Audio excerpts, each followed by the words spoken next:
for today's video. I am going to try to speak while vlogging. Sure. Ikapay na ako okuan guys. Kapay kayo mag voice over.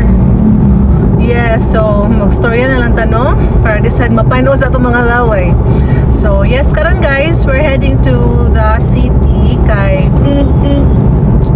oh my gosh. Kay we need to buy medicine guys kay nayayay man si Happy Bells.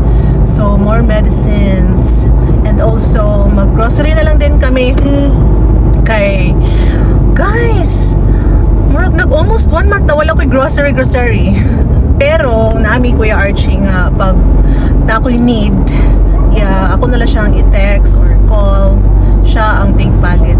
But karon damo jud ko lang. Wa na mi pang kuan, wa na mi garbage bag, wala na ko'y oil. Hoy. Purita na kayo guys, damo ko lang sa kuan sa balay.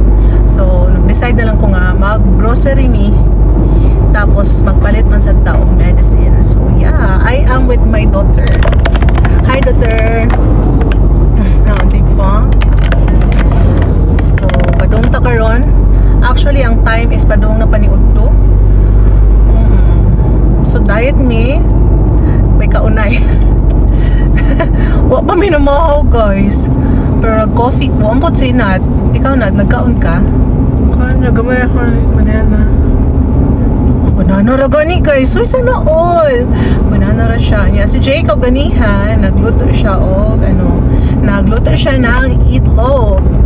Marunong na siya magluto guys. Pero pag sila lang dalawa ng kanyang ate, hindi namin silang dalawa dapat walang magluto. Diba? Kasi walang adult masay tawagan natin. Masay yung ni Dada? Supervision.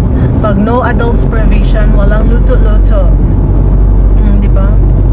So, pag andyan kami, pwede siya makaluto.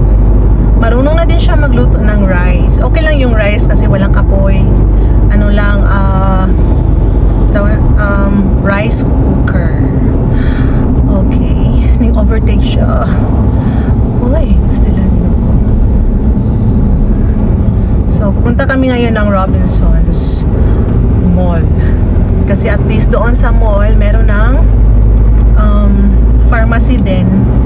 So nung na kami pupunta kami sa sa maliit na Robinson Supermarket, pupunta na naman kami sa sa pharmacy na hindi isang building lang ba.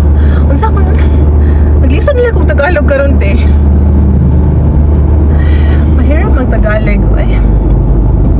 Sometimes ba pag full yung salita ko na Tagalog na susuffocate ako guys. Uy. Mura maglistod ko ginawa magkanang puros Tagalog eh. So kuaning atua Bisaya Tagalog ning atua no. So yeah, yun lang. Mamaya ulit pag pag-uwi. Ewan ko kung mag-vlog ako doon sa mall. Hindi pa naman masyadong mabaga ang aking face guys. Nahihiya pa ako mag-vlog sa public. So yeah, yun lang yun guys.